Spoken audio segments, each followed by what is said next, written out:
আসসালামু আলাইকুম প্রিয় শিক্ষার্থীরা, সহজে পড়া শিখি থেকে তোমাদের আমন্ত্রণ। আজকে আমরা পড়ব প্রমোদ চৌধুরী রচিত বই পড়া প্রবন্ধটি। বই পড়া প্রবন্ধটি সাধু ভাষায় রচিত, তাই প্রতিটা লাইন ধরে অর্থ বলে বলে ভেঙে ভেঙে আমরা পড়াবো। তোমরা মনোযোগের সাথে যুক্ত হও। বই পড়া শখটা মানুষের সর্বশ্রেষ্ঠ শখ হলেও আমি কাউকেও শখ হিসেবে বই পড়তে পরামর্শ দিতে চাই না। এটা লেখক বলেছেন। এই বাক্যটা কিন্তু গুরুত্বপূর্ণ একটি বাক্য। প্রথমত, সে পরামর্শ কেউ গ্রাহ্য করবেন না, কেননা আমরা জাত হিসেবে শৌখিন নই। এখানে বলছে যে বই পড়তে পরামর্শ দিবে না কেন, যে আমরা জাত হিসেবে কেউ শৌখিন নই। শৌখিন না হলে কিন্তু বই পড়া সহজ নয়। ওই সিনেমা দেখা, খেলা দেখতে যাওয়া, সেগুলো যতটা সহজ, বই পড়া কিন্তু তার চাইতে দৃষ্টিকোণ থেকে সহজ মনে হলে যে একটা বই হাতে টেনে নিয়ে পড়তে শুরু করলাম, কিন্তু বসাটা বড় কঠিন কাজ। বই নিয়ে বসা, মন বসানো যে হ্যাঁ আমি বই পড়বো, এজন্য লেখক বলেছেন যে না, এই পরামর্শ আমি কাউকে দিব না। দ্বিতীয়ত, অনেকে তা কুপরামর্শ মনে করবেন, কেননা আমাদের এখন ঠিক শখ করবার সময় নয়। কুপরামর্শ মনে করবেন কেন? বলেছেন যে বই পড়ার শখ, বই পড়া যে একটা শখ, সেটা পালন করার সময় নয়। এই জন্য যে এখন মানুষের দুর্দিন, মানুষের কি টাকার প্রয়োজন, যেভাবে টাকা ইনকাম করা যায়, টাকা রোজগার করা যায়, সেটাকেই মানুষ কি করবে, সময় দিবে, বই পড়াকে নয়। আমাদের এই রোগ শোক দুঃখ দারিদ্র্যের দেশে সুন্দর জীবন ধারণ করাই যখন হয়েছে প্রধান সমস্যা, তখন সেই জীবনকেই সুন্দর করা, মহৎ করার প্রস্তাব অনেকের কাছে নিরর্থক ও নির্মমও ঠেকবে। বলছে আমাদের এই রোগ শোক দুঃখ দারিদ্র্যের দেশে, যেখানে মানুষের প্রধান সমস্যা কি, জীবনকে সুন্দর করা, মহৎ করা, সেখানে ওই বই পড়লেই কিন্তু জীবন সুন্দর হবে, মহৎ হবে, লেখকের মতে এবং সবার মতেই। কিন্তু তারপরেও আমরা কি করি, অর্থের পিছনে ছুটি, কাজের পিছনে ছুটি, যাতে জীবন উপভোগ্য হয়। আর বই পড়লে কি জীবন মহৎ হয়।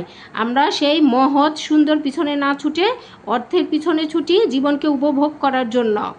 আমরা সাহিত্যের রস উপভোগ করতে প্রস্তুত নই, কিন্তু শিক্ষার ফল লাভের জন্য আমরা সকলে উদ্যাহু। বলছে আমরা সাহিত্যের যে রস, সাহিত্যে বই পড়লে একটা গল্প, একটা প্রবন্ধ, একটা কবিতায় আমাদের সেখানে কি মেসেজ আছে, কি ভালো কথা আছে, সেটা কিন্তু আমরা গ্রহণ করতে চাই না। আমরা কি চাই, শিক্ষা ফল লাভ করতে চাই। শিক্ষা যে গ্রহণ করছি, সেটার পরে যে ফল লাভ, পাশ করার পর ভালো চাকরি, ভালো জীবন, সুন্দর জীবন না, সুখের জীবন আর কি, সেই জীবনের জন্য আমরা সবাই ব্যস্ত। আমাদের বিশ্বাস শিক্ষা আমাদের গায়ের জ্বালা ও চোখের জ্বালা দুই দূর করবে। বলছে আমাদের বিশ্বাস শিক্ষা আমাদের গায়ের জ্বালা এবং চোখের জ্বালা দুই দূর করবে। এ আশা সম্ভবত দুরাশা, কিন্তু তা হলেও আমরা ত্যাগ করতে পারি নে, কেননা আমাদের উদ্ধারের জন্য কোনো সদুপায় আমরা চোখের সম্মুখে দেখতে পাইনি। শিক্ষার মাহাত্ম্যে আমিও বিশ্বাস করি। বলছে শিক্ষা যে মানুষকে মহৎ করে তোলে, সেটা তিনি বিশ্বাস করেন। এবং যিনি যাই বলুন, সাহিত্য চর্চা যে শিক্ষার সর্বপ্রধান অঙ্গ, সে বিষয়ে কোনো সন্দেহ নেই। সাহিত্য চর্চা কি শিক্ষার সর্বপ্রধান অঙ্গ, সেটা বিষয়ে কোনোই সন্দেহ নাই। মানে শিক্ষার যে প্রধান অঙ্গ সেটা সাহিত্য চর্চা। লোকে যে তা সন্দেহ করে, তার কারণ এ শিক্ষার ফল হাতে হাতে পাওয়া যায় না। এ শিক্ষার ফল হাতে হাতে পাওয়া যায় না কেন? তুমি একটা মা বাবা যখন একটা বাচ্চাকে পড়ায়, তো সেই শিশু শ্রেণী থেকে পড়তে পড়তে সে দশম শ্রেণীর পর আরও উচ্চ শিক্ষা, এই যে এতটা বছর তার শিক্ষা শেষে সে যখন চাকুরি বা ব্যবসা করবে, তখন তার ফল পাওয়া যাবে, তাই না? এজন্য বলছে যে শিক্ষার ফল হাতে হাতে, মানে সাথে সাথে পাওয়ার উপায় নাই। অর্থাৎ কোনো নগদ বাজার দর নেই। নগদ বাজার দর নেই মানে কি, সকালবেলা কাজে গেল, বিকেলে টাকা নিয়ে আসলো, সেই রকম না শিক্ষা। বা সারা মাস কাজ পড়লো, মাস শেষে টাকা পেলো, সেরকমও কিন্তু না। এজন্য বলছে বাজার দর নেই। তার কারণ এ শিক্ষার ফল হাতে হাতে পাওয়া যায় না, অর্থাৎ কোনো নগদ বাজার দর নেই। এই কারণে ডেমোক্রেসি সাহিত্যের সার্থকতা বোঝে না। ডেমোক্রেসিরা সাহিত্যের সার্থকতা বোঝে না, বোঝে শুধু অর্থের সার্থকতা। এখন এই ডেমোক্রেসির গুরুরা চেয়েছিলেন সকলকে সমান করতে, কিন্তু তাদের শিষ্যরা তাদের কথা উল্টো বুঝে প্রতিজনেই হতে চায় বড় মানুষ। বলছে এই ডেমোক্রেসিরা কি চায়, প্রত্যেকেই আর কি যার যার জায়গা থেকে বড় হতে চায়। তারা কেউ শিষ্য কেউ গুরু এটা তারা মানতে চায় না।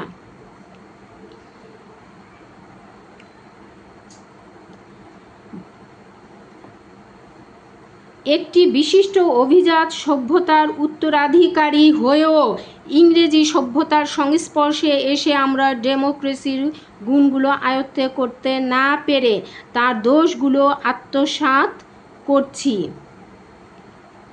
এখানে বলছে একটি বিশিষ্ট অভিজাত সভ্যতার উত্তরাধিকারী হয়েও, একটি বিশিষ্ট অভিজাত সভ্যতার উত্তরাধিকারী আমরা ইংরেজি সভ্যতার সংস্পর্শে এসে ডেমোক্রেসির গুণগুলো আয়ত্ত করতে না পেরে আমরা কি করছি, দোষগুলো, তারা যে দোষগুলো করেছে সেটাই আত্মস্থ করছি। এর কারণও স্পষ্ট, ব্যাধি সংক্রামক স্বাস্থ্য নয়।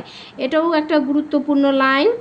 এখানে বলছে ব্যাধি সংক্রামক। ব্যাধি সংক্রামক মানে কি, কোনো রোগ এটা কিন্তু সংক্রামক, যেমন ভাইরাস, জ্বর, স্কিনের কোনো সমস্যা, এগুলো সংক্রামক, কিন্তু স্বাস্থ্য না। কোনো অসুস্থ রোগীর সাথে থাকলে তোমার অসুস্থ হওয়ার সম্ভাবনা আছে, কিন্তু কোনো স্বাস্থ্যবান লোকের সাথে যদি কোনো স্বাস্থ্যহীন লোক থাকে তাহলে কি স্বাস্থ্য ভালো হবে? কখনোই না। এখানে সে কথা বলছে। আমাদের শিক্ষিত সমাজের লোলুপ দৃষ্টি আজ অর্থের উপরেই পড়ে আছে। বলছে শিক্ষিত সমাজের লোলুপ দৃষ্টি, তাদের চোখ আজ এখন পর্যন্ত অর্থের উপর পড়ে রয়েছে। সুতরাং সাহিত্য চর্চার সুফল সম্বন্ধে অনেকেই সন্দিহান। বলছে এই যে সাহিত্য, যেহেতু অর্থের উপরেই তাদের চোখ, সাহিত্য চর্চার সুফল, সাহিত্য চর্চা করে যে একজন মানুষ ভালো মানুষে পরিণত হতে পারে, একজন মানুষ বুদ্ধিমান জ্ঞানী দেশের সম্পদ হয়ে উঠতে পারে, এতে তাদের সন্দেহ রয়েছে। যারা হাজারখানা ল রিপোর্ট কেনেন তারা একখানা কাব্যগ্রন্থ কিনতে প্রস্তুত নন। ল রিপোর্ট কারা কিনেন? উকিলরা। তারা কিন্তু ওই রিপোর্টগুলো, যারা ভালো ভালো উকিল, জাদরেল উকিল আছে, তাদেরা যে ওই যে জেরা করে যেই ইগুলো কাগজগুলো, সেগুলো কিন্তু তারা কিনে পড়ে, রিপোর্টগুলো কিনে পড়ে। তারা কিভাবে আইন পরিচালনা করলো, কিভাবে ওই ল রিপোর্টটা তৈরি করলো, বা কিভাবে তারা জিতলো, সেটা কিন্তু তারা ছোট ছোট যারা জুনিয়র উকিল আছেন তারা সেগুলো কিনে পড়ে। কিন্তু একটা বই কিন্তু তারা কিনে পড়বে না, কেননা তাতে ব্যবসার কোনো সুসার নেই। সুসার নেই মানে, ব্যবসার সুসার নেই মানে ওই ল রিপোর্ট কিনে যদি পড়ে সে ওই রকমভাবে আবার আইন পরিচালনা করতে পারবে, সে ওইভাবে উকিলে সেভাবে তার জেরা পেশ করতে পারবে, তার জেরা পেশ করতে পারবে আর কি, তার যে আলোচনা সেটা সে এগিয়ে নিয়ে যেতে পারবে, ভালোভাবে পারবে। কিন্তু বই কিনে সেটা সে পয়সা নষ্ট করতে চায় না। নজির না আউড়ে কবিতা আবৃত্তি করলে মামলা যে হারতে হবে সে তো জানা কথা।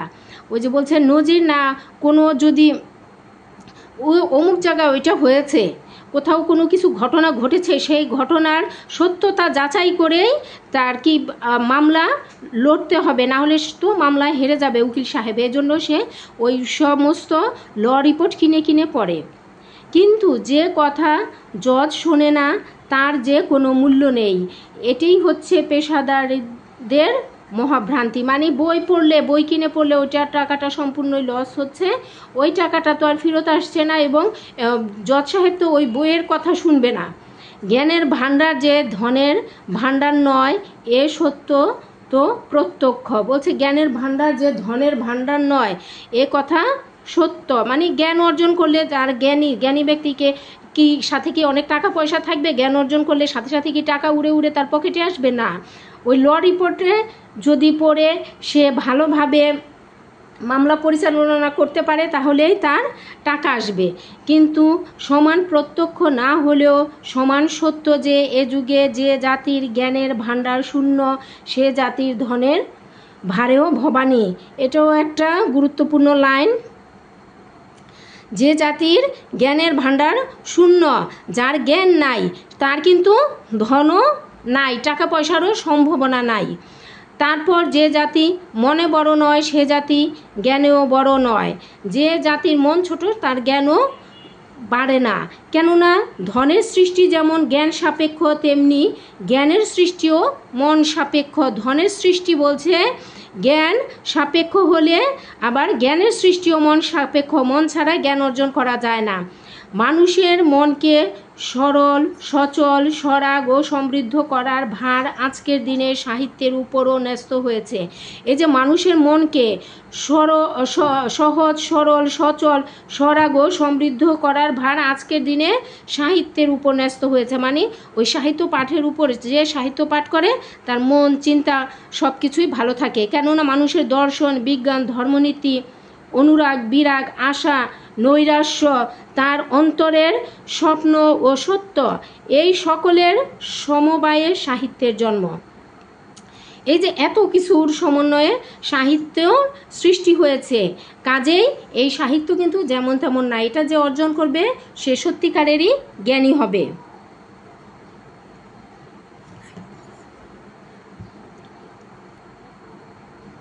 অপরাপর শাস্ত্রের ভেতর যা আছে সেসব হচ্ছে মানুষের মনের ভগ্নাংশ।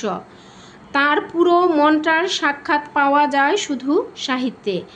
আসলে মানুষের যে মানুষ কেমন তা কিন্তু তার সাহিত্যে পড়লে, যেমন একজন লেখক কেমন তার সাহিত্য পড়লে সেটা বোঝা যায়। দর্শন, বিজ্ঞান ইত্যাদি হচ্ছে মনোগঙ্গার তোলা জল। এটাও কিন্তু একটা ইম্পর্টেন্ট বাক্য, যে মনোগঙ্গার তোলা জল কোনটি? দর্শন এবং বিজ্ঞান। তার পূর্ণ স্রোত আবহমান কাল সাহিত্যের ভেতরই সোল্লাসে সবেগে বয়ে চলেছে এবং সেই গঙ্গাতে অবগাহন করেই আমরা আমাদের সকল পাপ মুক্ত হব। বলছে এই যে সাহিত্যের যে আবহমান কাল, এই আবহমান কাল ধরে এই সাহিত্যের ভিতরেই মানুষ কি সোল্লাসে মানে সানন্দে অবগাহন মানে গোসল করে আসছে।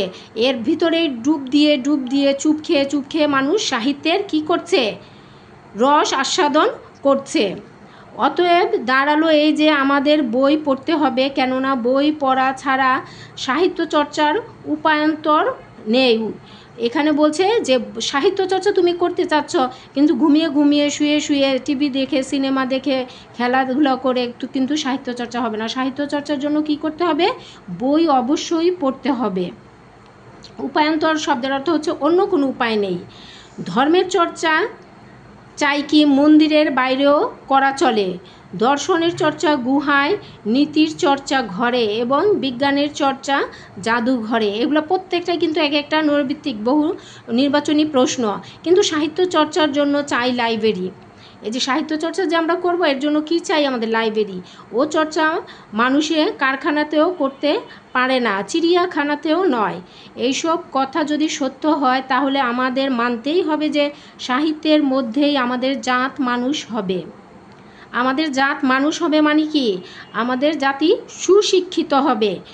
সেই জন্য আমরা যত বেশি লাইব্রেরি প্রতিষ্ঠা করব, দেশের তত বেশি উপকার হবে। আমাদের মনে হয় এদেশে লাইব্রেরির সার্থকতা হাসপাতালের চাইতে কিছু কম নয়।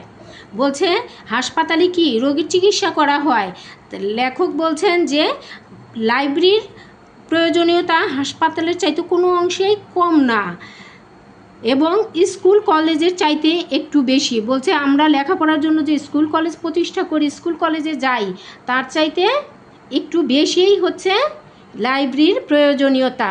কেন লাইব্রেরির প্রয়োজন, কেন একটু বেশি? কারণ লাইব্রেরিতে মানুষ নিজের আনন্দে নিজের মনের মতো বই পড়ে সে কী করতে পারে? শিক্ষা লাভ করতে পারে। সেখানে ধরা বাঁধা কোনো নিয়ম নাই। তার যখন যেটা প্রয়োজন, যখন যেটা মনের খুশি সেটা পড়ে সে সেইভাবে জ্ঞান অর্জন করতে পারে। একথা শুনে অনেকে চমকে উঠবেন, কেউ আবার হেসেও উঠবেন। কিন্তু আমি জানি আমি রসিকতাও করছি নে, অদ্ভুত কথাও বলছি নে। যদিও এ বিষয়ে লোকমত যে আমার মতের সমরেখায় চলে না, সে বিষয়ে আমি সম্পূর্ণ সচেতন। অতএব আমার কথায় আমি কৈফিয়ত দিতে বাধ্য। আমার বক্তব্য আমি আপনাদের কাছে নিবেদন করছি, তার সত্য মিথ্যার বিচার আপনারা করবেন। সে বিচারে আমার কথা যদি না টেকে তাহলে রসিকতা হিসেবেই গ্রাহ্য করবেন। বলছেন যে এই যে হাসপাতালের চাইতে কোনো অংশেই কম না লাইব্রেরির প্রয়োজনীয়তা। আসলে লাইব্রেরি যদি না থাকে মানুষ স্বাচ্ছন্দ্যে, সেখানে কিন্তু কোনো ধরাবাধা যে একজন শিক্ষিত মানুষই যে লাইব্রেরিতে পড়বে বসবে সেটা কিন্তু না। যে অল্প শিক্ষিত পড়তে পারে, অক্ষর জ্ঞান আছে, সেও কিন্তু লাইব্রেরিতে যেতে পারে এবং সে স্বশিক্ষায় সুশিক্ষিত হয়ে উঠতে পারে। আমার বিশ্বাস শিক্ষা কেউ কাউকে দিতে পারে না। আসলেই তো শিক্ষা কি কেউ কাউকে দিতে পারে? সুশিক্ষিত লোক মাত্রই স্বশিক্ষিত। এটা খুবই গুরুত্বপূর্ণ একটি বাক্য। সুশিক্ষিত লোক মাত্রই স্বশিক্ষিত। এখানে সুশিক্ষিত বলতে কি বলেছেন? যিনি নিজের মনের স্বাচ্ছন্দ্যে, নিজের মনের আনন্দে পড়াশোনা করেন, জ্ঞান অর্জন করেন। কিন্তু ওই যে আমরা যে গদ বাঁধা পাঠ্য বই মুখস্থ করে বছরের পর বছর পাশ করে একটা সার্টিফিকেট অর্জন করি, কিন্তু সেখানে কয়জন লোক স্বশিক্ষিত? সেটা লেখক সন্দেহ প্রকাশ করে বলছেন যে সুশিক্ষিত লোক মাত্রই আসলে স্বশিক্ষিত। আজকের বাজারে বিদ্যাদাতার অভাব নাই, এমনকি এক্ষেত্রে দাতা কর্ণেরও অভাব নাই। বিদ্যাদাতা যারা বিদ্যা বিতরণ করেন, পড়াশোনা করান, আর দাতা কর্ণ হচ্ছে যারা অর্থ টাকা পয়সা দেন। এবং আমরা আমাদের ছেলেদের তাদের দ্বারস্থ করেই নিশ্চিত থাকি, মানে শিক্ষকের কাছে দিয়ে এসে আমরা নিশ্চিত হই এ বিশ্বাসে যে সেখান থেকে তারা এতটা বিদ্যার ধন লাভ করে ফিরে আসবে যার সুদে তার বাকি জীবন আরামে কাটিয়ে দিতে পারবে। ওই যে লেখাপড়া, তার জ্ঞান অর্জনের কথা এখানে বলা হয়েছে যে লেখাপড়া শিখে সে বছরের পর বছর একটার পর একটা সার্টিফিকেট অর্জন করবে, যা ফলে সে ভালো চাকরি পাবে এবং তার বাকি জীবন আরামে কেটে যাবে সুদে আর কি, সেই সুদে। কিন্তু এ বিশ্বাস নিতান্ত অমূলক। মনোরাজ্যেও দান গ্রহণ সাপেক্ষ, অথচ আমরা দাতার মুখ চেয়ে গ্রহিতার কথাটা একেবারেই ভুলে যাই। এখানে বলছে মনোরাজ্যের দান গ্রহণ সাপেক্ষ, অর্থাৎ কে কীভাবে পড়াটা গ্রহণ করছে। এখানে এই যে ক্লাস ভর্তি, একটা ক্লাসে 50 জন 60 জন স্টুডেন্ট শিক্ষার্থী থাকে, সবাই কি বড় মাপের মানুষ, সাদা মনের মানুষ, আলোকিত মানুষ হয়ে গড়ে উঠতে পারে? সবাই পারে না। কেন পারে না? কারণ সবাই তার মনোরাজ্যকে ওইভাবে গ্রহণ সাপেক্ষে গড়ে তুলতে পারে না। একটা বই, এই একটা বই, এই বইটা বাংলা বইটার কথা বলি, বা তোমাদের ক্লাসের গণিত বইয়ের কথা বলি, ইংরেজি বইয়ের কথা বলি, এই বইটা তোমরা কত লক্ষ লক্ষ স্টুডেন্ট, সারা বাংলাদেশের স্টুডেন্টরা একটা বই পড়ে, তারপরেও কি পরীক্ষার সময় কম বেশি নম্বর আসে না? একটা বই কিন্তু পড়ে, কম বেশি নম্বর আসে। কেন আসে? তার গ্রহণ সাপেক্ষের ভিত্তিতে এই নম্বরটা আসে। কেউ যেভাবে গ্রহণ করতে পারে সে তো সেভাবে পরীক্ষার খাতায় লিখতে পারে, তাই না? এখানে কিন্তু এই মনোরাজ্য ও দান গ্রহণ সাপেক্ষ সে কথা বলা হয়েছে, শুধু জোর করলেই হবে না। এ সত্য ভুলে না গেলে আমরা বুঝতুম যে শিক্ষকের সার্থকতা শিক্ষাদান করায় নয়, কিন্তু ছাত্রকে তা অর্জন করতে হবে সক্ষম করায়। বলছে শিক্ষকের সার্থকতা কি? আমি শিক্ষক, আমি পড়াই, আমি ক্লাসে যাই আর আসি, বাচ্চারা কি পড়লে পড়ুক, না পড়লে না পড়ুক, আমি তো একজন শিক্ষক। কিন্তু সেটা না। শিক্ষকের সার্থকতা তখনই হবে যখন তার সকল ছাত্ররা ভালোভাবে কি জ্ঞান অর্জন করতে পারবে, ভালো মানুষ হতে পারবে। শিক্ষক ছাত্রকে শিক্ষার পথ দেখিয়ে দিতে পারেন, তার কৌতূহল উদ্রেক করতে পারেন, তার বুদ্ধিবৃত্তিকে জাগ্রত করতে পারেন, মনোরাজ্যের ঐশ্বর্যের সন্ধান দিতে পারেন, তার জ্ঞান পিপাসাকে জ্বলন্ত করতে পারেন। দেখো কতগুলা গুণ শিক্ষক পারেন, কিন্তু কি করতে পারেন না? এর বেশি আর কিছু করতে পারেন না। ওই যে শিক্ষাটা কিন্তু শিক্ষার্থীকে নিজের স্বাচ্ছন্দ্যেই গ্রহণ করতে হয়। স্বাচ্ছন্দ্যে যদি শিক্ষার্থী শিক্ষা গ্রহণ করে, সেই শিক্ষাই হয়ে ওঠে প্রকৃত শিক্ষা। যিনি যথার্থ গুরু তিনি শিষ্যের আত্মাকে উদ্বোধিত করেন এবং তার অন্তর্নিহিত সকল প্রচ্ছন্ন শক্তিকে মুক্ত এবং ব্যক্ত করে তোলেন। সেই শক্তির বলে সে নিজের মন নিজে গড়ে তোলে, নিজের অভিমত বিদ্যা নিজে অর্জন করে। বিদ্যার সাধনা শিষ্যকে নিজে করতে হয়। গুরু উত্তর সাধক মাত্র। এই যে উত্তর সাধক, কে উত্তর সাধক? গুরু। এখানে কিন্তু এই প্রবন্ধটার মধ্যে প্রতিটা লাইনে লাইনে এত বেশি বহু নির্বাচনী, এবং বহু নির্বাচনীগুলো কিন্তু একটু জটিল। তোমাদের কিন্তু এই যে পড়াচ্ছি লাইন ধরে ধরে, এটা কি একটু ভালো করে বারবার দেখে দেখে শুনতে হবে, বুঝতে হবে, তাহলে কিন্তু তোমাদের কাছে বহু নির্বাচনী উত্তর করা সহজ হয়ে যাবে। বলছে এই যে এত কিছু গুণ একজন শিক্ষক বা কি তার শিক্ষার্থীর মাঝে বিতরণ করেন, এই যে এভাবে শিক্ষার্থীকে জাগিয়ে তুলেন শিক্ষা গ্রহণের উদ্দেশ্যে, কিন্তু সে কিন্তু শিক্ষার্থীর ভিতরে ঢেলে দিতে পারেন না। কি করতে হয়, শিক্ষার্থীকে শুধু তিনি উদ্বুদ্ধ করতে পারেন, উৎসাহিত করতে পারেন শিক্ষা অর্জনের জন্য, শিক্ষার্থীকে নিজেই সেটা অর্জন করে নিতে হয়। আমাদের স্কুল কলেজের শিক্ষার পদ্ধতি ঠিক উল্টো। এখন আমাদের দেশের শিক্ষা পদ্ধতির কথা বলা হয়েছে, সেখানে ছেলেদের বিদ্যে গেলানো হয়, তারা তা জীর্ণ করতে পারুক আর নাই পারুক। বলছে আমাদের স্কুল কলেজের শিক্ষা পদ্ধতি এমন, এখানে বাচ্চাদেরকে কি করা হচ্ছে, শিক্ষার্থীদের শিক্ষা গেলানো হচ্ছে, তারা সেটা হজম করতে পারুক আর না পারুক। এর ফলে ছেলেরা শারীরিক ও মানসিক মন্দাগ্নিতে জীর্ণ শীর্ণ হয়ে কলেজ থেকে বেরিয়ে আসে। ওই যে তারা মুখস্থ বিদ্যার উপর এত বেশি নির্ভরশীল শিক্ষার্থীরা আমাদের বর্তমান শিক্ষা ব্যবস্থায়, যে সেখান থেকে কি করে, এরকম অনেক শিক্ষক আছে যারা যেই বই পড়ায় সেই বই থেকে যদি বাচ্চা না পড়ে, অন্য কোনো বই থেকে, অন্য কোনো কোম্পানির বই থেকে যদি পড়ে বাচ্চারা উত্তর লেখে, সে উত্তর পর্যন্ত কেটে দেয়, সেখানে নাম্বার দেয় না, কম নাম্বার দেয়। এই যে এই ধরনের কাজ, তাহলে কি তাদের শিক্ষা গেলানো হচ্ছে না? শিক্ষক যে বই নির্দেশ করবেন সে বই থেকেই পড়তে হবে, সে বইয়ের পাতা থেকে উত্তর করতে হবে। এখানে এভাবে শিক্ষক গিলিয়ে গিলিয়ে শিক্ষার্থীদের কি করা হচ্ছে, একেবারে জীর্ণ শীর্ণ করে দেয়া হয়। একটা জানাশোনা উদাহরণের সাহায্যে ব্যাপারটা পরিষ্কার করা যাক। আমাদের সমাজে এমন অনেক মা আছেন যারা শিশু সন্তানকে ক্রমান্বয়ে গরুর দুধ গেলানোটাই শিশুর স্বাস্থ্য রক্ষার ও বলবৃদ্ধির সর্বপ্রধান উপায় মনে করেন। বলছে মা যে খাচ্ছে আর কি, বাচ্চাকে খাওয়াবে, গেলানো, গিলিয়ে গিলিয়ে তার মুখ চিপে, তার গাল চিপে, তার নাক চিপে তাকে খাওয়ানোটাই মার সবচেয়ে বড় কাজ। কিন্তু বাচ্চার সেটা হজম হচ্ছে কিনা, বাচ্চা সেটা নিতে পারছে কিনা, সেটা কিন্তু মা দেখেন না। গোদুগ্ধ অতিশয় উপাদেয় পদার্থ, কিন্তু তার উপকারিতা যে ভোক্তার জীর্ণ করবার শক্তির উপর নির্ভর করে, এ জ্ঞান ও শ্রেণীর মাতৃকুলের নেই। বলছে গরুর দুধ একটা মানুষের বা ছোট বাচ্চা বলো বড় বলো সবার জন্যই উপাদেয় খাবার, কিন্তু তা হজম করার শক্তি, তা তার শরীরে নেওয়ার ক্ষমতা সেই বাচ্চাটার থাকতে হবে, কিন্তু মা সেটা বোঝে না। অতি স্নেহের কারণেই হয়তো এটা বোঝে না। তাদের বিশ্বাস ও বস্তু পেটে গেলেই উপকার হবে। কাজেই শিশু যদি তা গিলতে আপত্তি করে, তাহলে সে যে বেদরা ছেলে সে বিষয়ে আর বিন্দুমাত্র সন্দেহ থাকে না, মানে ছেলে ভালো না। অতএব তখন তাকে ধরে বেঁধে জোর জবরদস্তি করে দুধ খাওয়ানোর ব্যবস্থা করা হয়।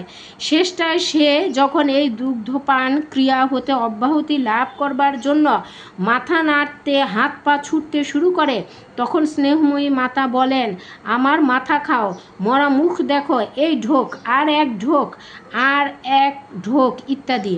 মাতার উদ্দেশ্য যে খুব সাধু সে বিষয়ে কোনো সন্দেহ নেই, কিন্তু এ বিষয়ে কোনো সন্দেহ নেই যে উক্ত বলা কওয়ার ফলে মা শুধু ছেলের যকৃতের মাথা খান এবং ঢোকের পর ঢোকে তার মরা মুখ দেখবার সম্ভাবনা বাড়িয়ে চলেন। আমাদের স্কুল কলেজের শিক্ষা পদ্ধতিটাও ওই একই ধরনের। এর ফলে কত ছেলের সুস্থ সরল মন যে ইনফ্যান্টাইল লিভারে গতাশু হচ্ছে তা বলা কঠিন, কেননা দেহের মৃত্যুর রেজিস্ট্রারি রাখা হয়, আত্মার মৃত্যুর রাখা হয় না। এখানে বলা হয়েছে যে মানুষের যখন মারা যায়, তার দেহটা মরে যায়, তখন সেটা রেজিস্ট্রি রাখা হয়, কিন্তু মানুষের আত্মা যে দিনের পর দিন একটা মৃত্যুর ভাবে পড়ে, কিন্তু সেটার খবর কেউ রাখে না। মানুষের আত্মা মানে ভিতরেটা, মানুষের মন, যে অনেক সময় অনেক কারণে সেটার মৃত্যু হয়। মানুষ বেঁচে আছে, অনেক সময় অনেক মানুষ বলে যে বেঁচে আছি ভাই কোনো রকম, কিন্তু তার ভিতরটা অন্তঃসার শূন্য, সে খবর কিন্তু কেউ রাখে না। আমরা কিন্তু এই আত্মার অপমৃত্যুতে ভীত হওয়া দূরে থাক উৎফুল্ল হয়ে উঠি। বলছে একজন মানুষ ভিতর থেকে যে মনমরা হয়ে গেল, সে খবর কিন্তু আমরা কেউ রাখি না, তাতে বরং আমরা কি খুশিই হই। আমরা ভাবি দেশে যত ছেলে পাস হচ্ছে তত শিক্ষার বিস্তার হচ্ছে। ওই যে মা যে দুধ গেলানো, ওই দুধ গেলানো কিন্তু আমাদের শিক্ষা ব্যবস্থার সাথে তুলনা করেছেন লেখক, যে আমরাও শিক্ষার্থীকে কিন্তু ওইভাবেই মা যেমন কি করেন, ওই যে জোর করে ধরে ধরে এই বলে সেই বলে নানান কিছু বলে বাচ্চাকে দুধ খাওয়ান। আমাদের শিক্ষা ব্যবস্থাও কিন্তু কি করে, শিক্ষার্থীকে ওইভাবে জোর করে ধরে ধরে মুখস্থ বিদ্যায় পারদর্শী করে একটা কি করেন, শিক্ষা ব্যবস্থা শেষে একটা ভালো পরীক্ষার ফল, একটা ভালো রেজাল্ট নিয়ে আসতে বাধ্য করেন। তো আমরা ভাবি দেশে যত ছেলে পাশ হচ্ছে তত শিক্ষার বিস্তার হচ্ছে। পাশ করাও শিক্ষিত হওয়া এক বস্তু না। পাশ হওয়া ও শিক্ষিত হওয়া এক বস্তু নয়। কেন বলেছেন? এই জন্য বলেছেন যে পাশ করেছে তো গিলে গিলে পড়া গিলে গিলে পাশ করেছেন, আর সেটা গিলা বের করে সে শিক্ষিতর একটা সার্টিফিকেট নিয়ে আসছেন। আসলেই সে প্রকৃত মানুষ হলো কিনা, তার ভিতরে কোনো মহৎ গুণ সৃষ্টি হলো কিনা সেটা কিন্তু কেউ দেখে না। এ সত্য স্বীকার করতে আমরা কুণ্ঠিত নই। শিক্ষাশাস্ত্রের একজন জগৎ বিখ্যাত ফরাসি শাস্ত্রী বলেছেন যে এক সময়ে ফরাসি দেশে শিক্ষা পদ্ধতি এতই বেয়ারা ছিল যে সে যুগে France was a saved by her idlers. অর্থাৎ যারা পাশ করতে পারেনি, বাঁচায়নি, তারাই ফ্রান্সকে রক্ষা করেছে। এর কারণ হয় তাদের মনের বল ছিল বলে কলেজের শিক্ষাকে তারা প্রত্যাখ্যান করেছিল, নয় সে শিক্ষা প্রত্যাখ্যান করেছিল বলেই তাদের মনের বল বজায় ছিল। তাই এই স্কুল পালানো ছেলেদের দল থেকে সে যুগের ফ্রান্সের যত কৃতকর্মা লোকের আবির্ভাব হয়েছিল। এখানে বলা হয়েছে যে ফ্রান্সের একজন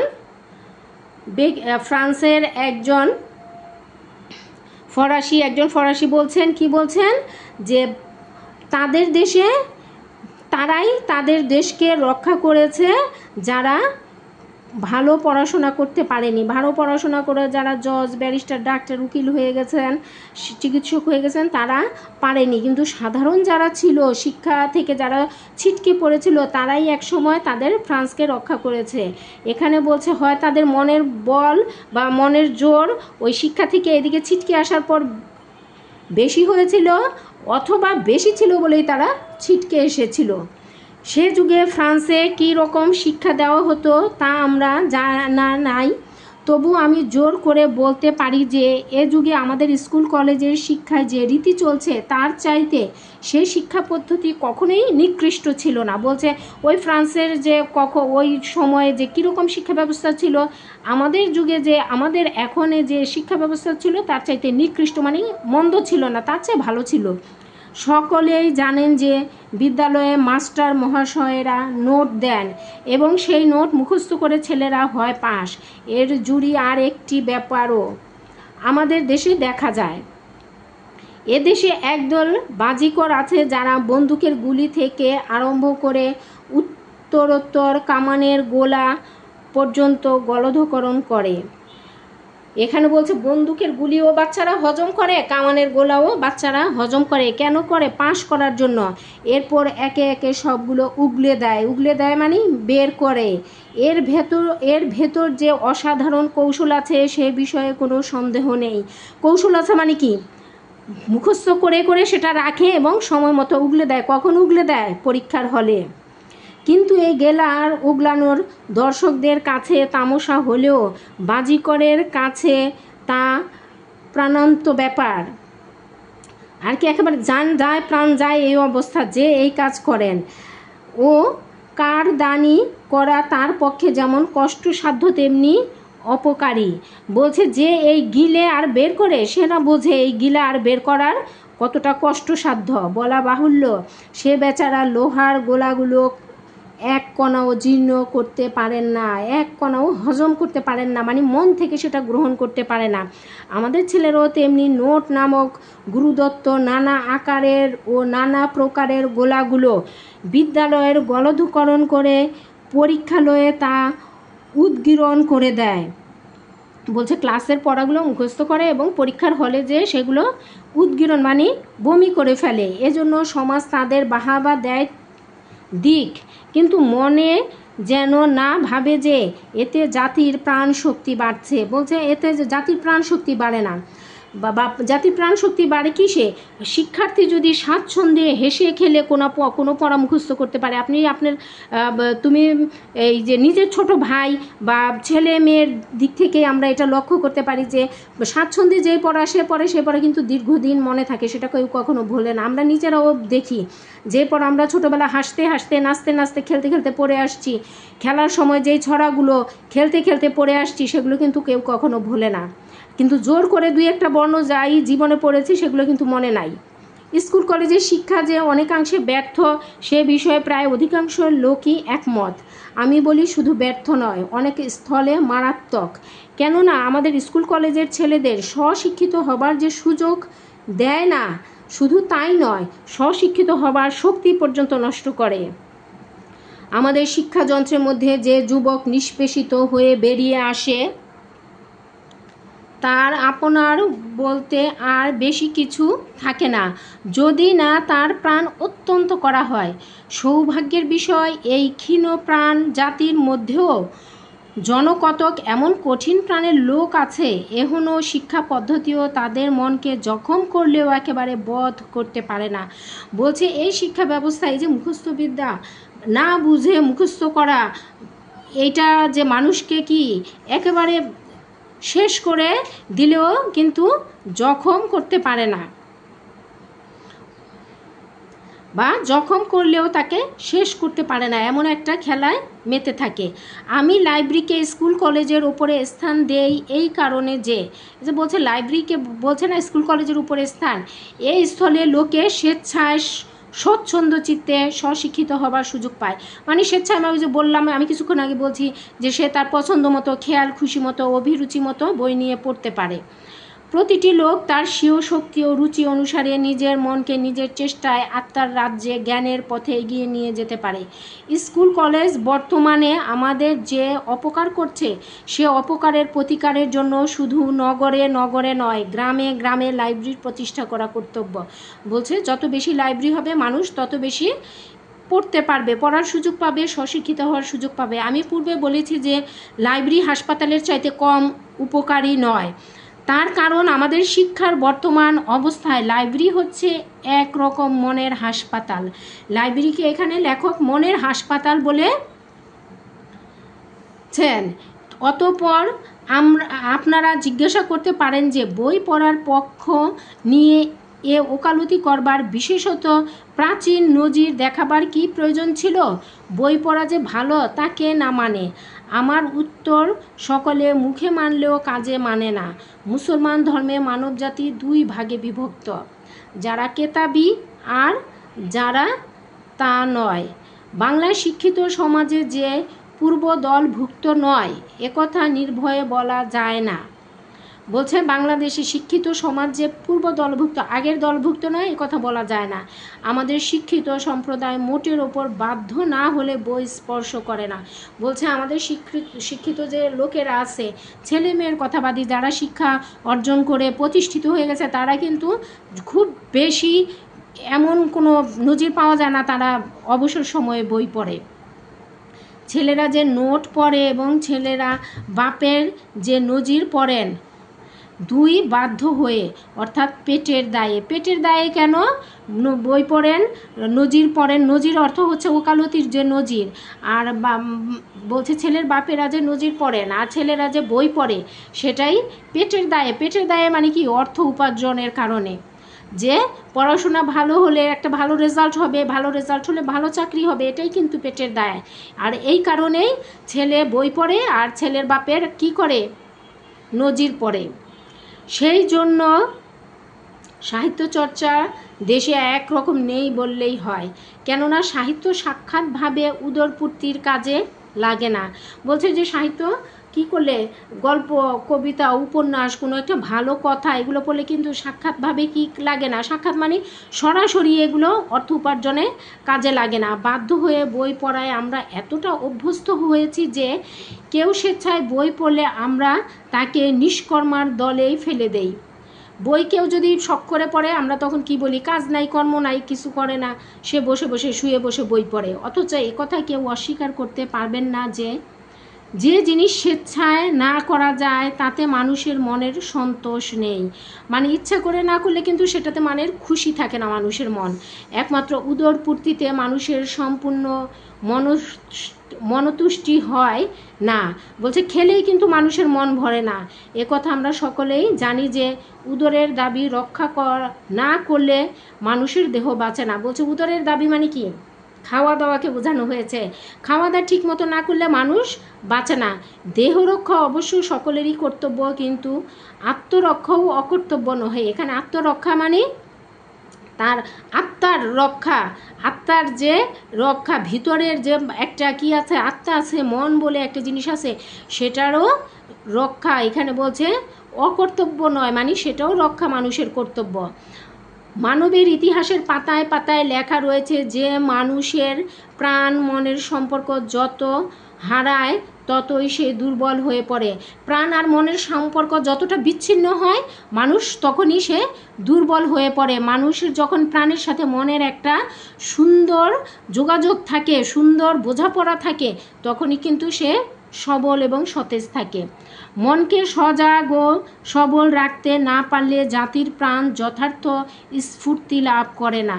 তারপর যে জাতি যত নিরানন্দ সে জাতি তত নির্জীব। নিরানন্দ, যার ভিতরে আনন্দ নাই সে তো আস্তে আস্তে নির্জীব হয়েই পড়বে, এটাই তো স্বাভাবিক। একমাত্র আনন্দের স্পর্শেই মানুষের মন প্রাণ সজীব সতেজ ও সরাগ হয়। বলছে আনন্দ যেখানে আছে সেখানেই মানুষ কি হয়? সজীব সতেজ প্রাণবন্ত হয়ে ওঠে। সুতরাং সাহিত্য চর্চার আনন্দ থেকে বঞ্চিত হওয়ার অর্থ হচ্ছে জাতির জীবনী শক্তি হ্রাস করা। বলছে সাহিত্য চর্চার আনন্দ থেকে বঞ্চিত হওয়া মানে হচ্ছে জীবন শক্তি হ্রাস পাওয়া। অতএব কোনো নীতির অনুসারেই তা কর্তব্য হতে পারে না। অর্থনীতিরও নয়, ধর্মনীতিরও নয়। এই অর্থনীতি ধর্মনীতি কেউই কিন্তু এখানে বাধা সৃষ্টি করে না। বাধা সৃষ্টি করি কারা? আমরা যারা কি করি? শিক্ষা ব্যবস্থা পরিকল্পনা করি, প্রণয়ন করি, তারাই কিন্তু এর পিছনে কাজ করি। কাব্যমৃতে যে আমাদের অরুচি ধরেছে সে অবশ্য আমাদের দোষ নয়, আমাদের শিক্ষার দোষ। যার আনন্দ নেই সে নির্জীব, কথা যেমন সত্য যে নির্জীব তারও আনন্দ নেই, সে কথাও তেমনি সত্য। বলছে আনন্দ ছাড়া মানুষ যেমন একেবারে প্রাণহীনের মতো, তেমনি নির্জীব মানুষের, প্রাণহীন মানুষেরও কখনো আনন্দ থাকে না। মানে তারা ওইভাবে ধীরে ধীরে আস্তে আস্তে কেমন যেন কাঠের মানুষের মতো হয়ে যায়। আমাদের শিক্ষাই আমাদের নির্জীব করেছে। জাতীয় আত্মরক্ষার জন্য এ শিক্ষার উল্টো টান যে আমাদের টানতে হবে, এ বিষয়ে আমি নিঃসন্দেহ। এই বিশ্বাসের বলেই আমি স্বেচ্ছায় সাহিত্য চর্চার সপক্ষে এত বাক্য ব্যয় করলুম। সে বাক্যে আমাদের মনোরঞ্জন করতে সক্ষম হয়েছি কিনা জানি নে, সম্ভবত হইনি। কেননা আমাদের দুরবস্থার কথা যখন স্মরণ করি তখন খালি কোমল সুরে আলাপ করা আর চলে না, মনের আক্ষেপ প্রকাশ করতে মাঝে মাঝেই করি লাগাতে হয়। এটাও কিন্তু একটা প্রশ্ন যে মনের আক্ষেপ প্রকাশ করতে আমাদের মাঝে মাঝে কি লাগে? করি লাগে। আমরা প্রবন্ধটি সহজ ভাষায় সুন্দরভাবে পড়ার চেষ্টা করেছি। তোমরা বারবার ভালো করে পড়বে, তাহলে কিন্তু এখান থেকে বহু নির্বাচনী প্রশ্নের উত্তর দেওয়া সহজ হবে। এখানে আজকে সহজে পড়া শিখিতে আমরা এখানে বিদায় নিচ্ছি। আগামী ক্লাসে প্রবন্ধটির শব্দার্থ, পাঠ পরিচিতি, লেখক পরিচিতি, বহু নির্বাচনী ও সৃজনশীল প্রশ্ন নিয়ে আমি আবার হাজির হব। সে পর্যন্ত তোমরা সবাই সুস্থ থাকো। সকলকে ধন্যবাদ।